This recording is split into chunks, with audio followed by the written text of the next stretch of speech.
Hey guys, this is Leia, and in this video, I'm going to be explaining one of the common arena formations in Brown Dust, the two-row variation. I will briefly explain the rationale behind this formation, its strengths and weaknesses, and its variations that you can run. I'll run 3 different setups, 20 matches each, and I'll show you guys the results later to see which one is more effective. This is just a video explaining the variation, and I will not explain the units that I'm using, because you might not have the units that I have. And arena formations can have different effectiveness depending on the meta and your arena ranking. Do note that since right now I am in a Crystal 3 League, at the time where I recorded the different matches that I tried with this two-row variation, I was around 320th, rank 320. If you see my attack log, this was 7 hours ago before the maintenance. I did 60 arena attacks. I don't know if you can scroll up that far back. Yeah, so I'll show you guys the results later. I took screenshots. I tried to record, but there was a problem. So I ran, for the first variation, it will be this. First variation, the composition, there will be an attack row, where there's your supporters, and your attackers, your DPS. Then there will be a defensive row, which you can put defensive units as well as taunt units. Ideally, you want at least one taunt. And an empty row. So this is a composition of a two-row formation. So the idea behind this two-row variation is to minimize the enemy's AoE damage. So let's say if at my taunt here, and the enemy had a Velfen who does a 3x3 AoE. Let's say Sarah is taunting on the second round and she gets hit by Velfen. Only she will get hit since it's a 3x3. And as a result, it's like one of the strengths of a two-row variation is that you can be safe against AoE attacks. The safety lasts for a minimum of 1 round, depending on how good your defensive units are. My defensive units are pretty weak for a top 500 player, so I have it's pretty it's not as effective as it could be if you had Lucius, Arcan, quality defensive units. These weaknesses is that, in my experience, this formation doesn't do that well against Grand decks. I can show certain highlights where I tried to fight against Grand decks. Just look at the defeats. I should be able to find a Grand deck here.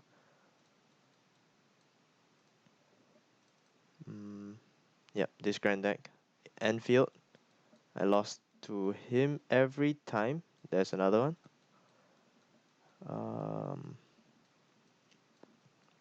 Yeah. Doesn't do that well against Grand decks. Might just be my units, but that was from my analysis from running 20 matches each in the 3 setups.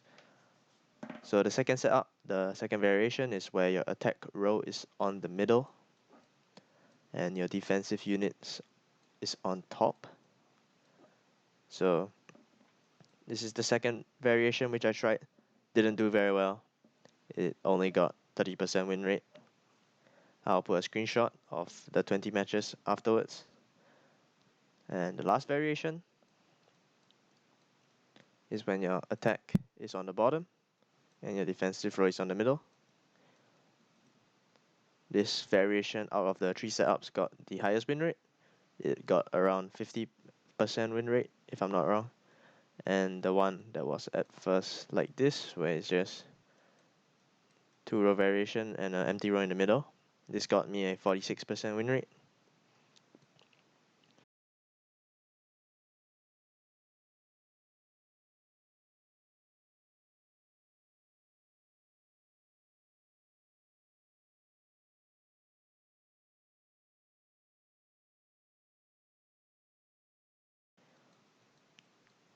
just for convenience you can see it now. So this is the time where I started the 2-row variation. So there's 1, 2, 3, 4, 5, 6, 7, 8, 9, 10, 11, 12, 13, 14, 15, 16, 17, 18, 19, 20. So here it should still be a 2-row variation. If the game just lets me load. Okay. Yep. So out of 1, 2, 3, 4, 5, 6, 7, 8.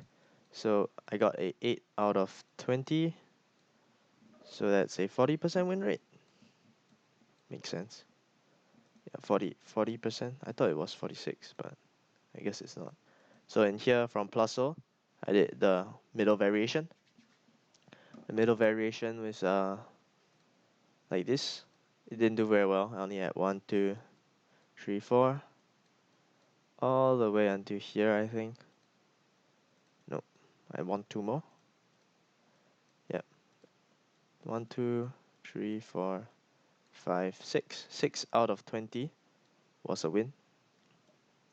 And then here, from Ornstein onwards, I did the last variation where the attack row is at the bottom and the defensive row is in the middle.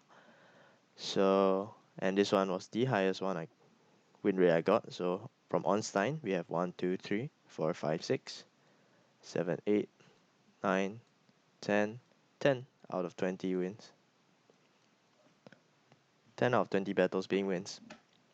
So I actually recorded all the fights, but it was around 1 hour long because arena fights are unskippable, and the file size was too huge, so I decided to just show you guys the end results. And I'll pull out a few of the losses that I have to show the weaknesses of this comp.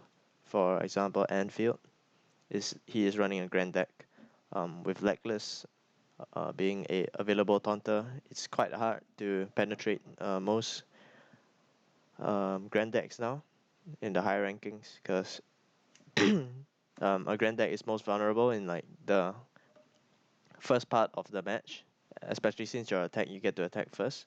With Legless, you can't really hit the main units there,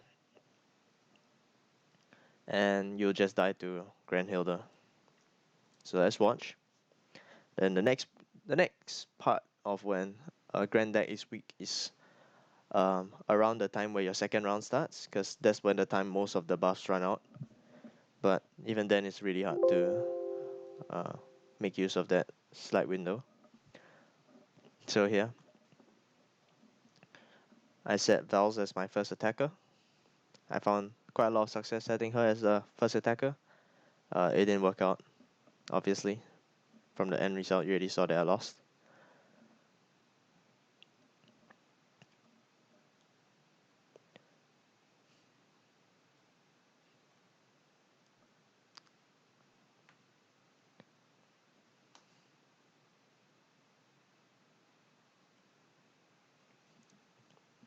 So he's running a John to Lucius combo as another defender, and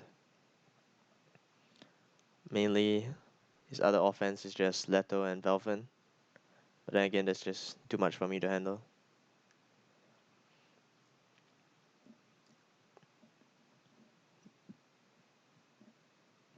Yep, it's a quick loss. So, yep, as you can see, I was around rank 300-ish at that point. It's been quite a while, so I dropped to 400.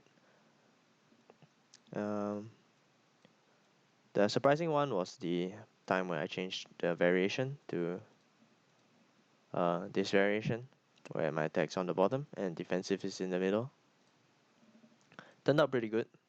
I got 50% win rate, highest of all the win rates. At first it was a 40% win rate, followed by 30% win rate, and 50% win rate. So I would say the sample might not be huge, 20 matches might not be enough, but I would say that this variation is the most effective, perhaps because most people run formations that have more weaknesses in the bottom lane that you can take advantage of. Since if you run a traditional 2-lane formation with a DPS on the top, you can get countered by defensive units at the top lane. So, yeah, that works quite well.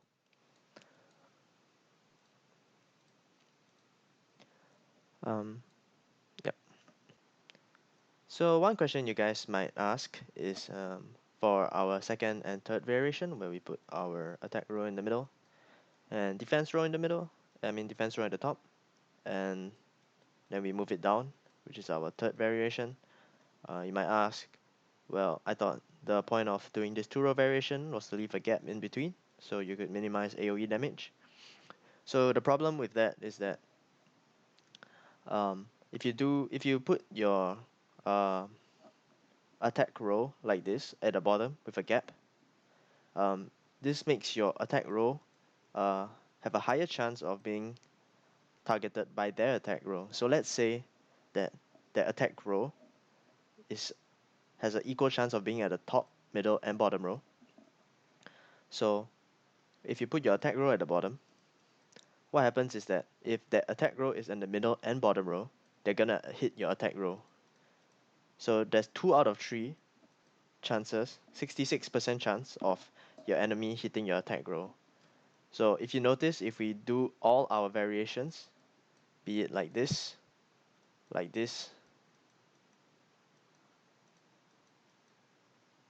or I mean like this, or move it down. If you notice, if you look at all our variations,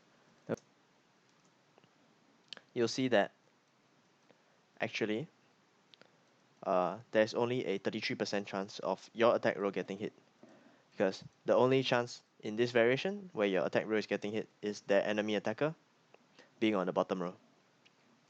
In the normal variation, you'll see again, they can only hit your attack row if they are on the first attacking row. Since if they're in the middle, they'll hit your defensive row, and same thing applies. Second variation, they can only hit your attack row if the enemy is on the middle row. So this is to minimize chances of your attack row getting hit.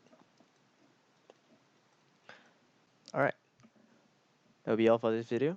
I hope you liked the video, and if it helped you, you can leave a comment. Make sure to subscribe. See you all in my next video. Goodbye.